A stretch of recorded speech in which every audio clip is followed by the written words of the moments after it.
missing people. Most of the time, they just wander off the path or slip down a small cliff, and they can't find their way back.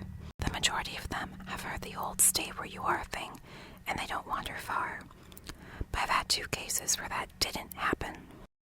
Both bother me a lot, and I use them as motivation to search even harder on the missing persons cases I do get called on. The first was a little boy who was out berry picking with his parents. He and his sisters were together, and both of them went missing around the same time. Their parents lost sight of them for a few seconds, and in that time, both the kids apparently wandered off. When their parents couldn't find them, they called us, and we came out to search the area. We found the daughter pretty quickly, and when we asked where her brother was, she told us that she'd been taken away by the bear man.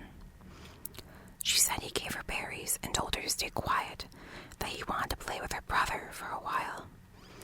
The last she saw of her brother, he was riding on the shoulders of the bear man and seemed calm. Of course, our first thought was abduction, but we never found a trace of another human being in that area. The little girl was also insistent that he wasn't a normal man, but that he was tall and covered in hair like a bear, and that he had a weird face.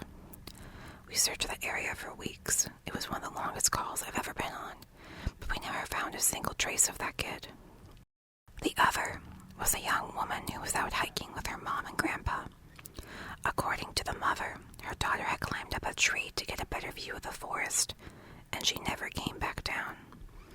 They waited at the base of the tree for hours, calling her name before they called for help. Again, we searched everywhere, and we never found a trace of her. I have no idea where she could possibly have gone, because neither her mother nor her grandpa saw her come down.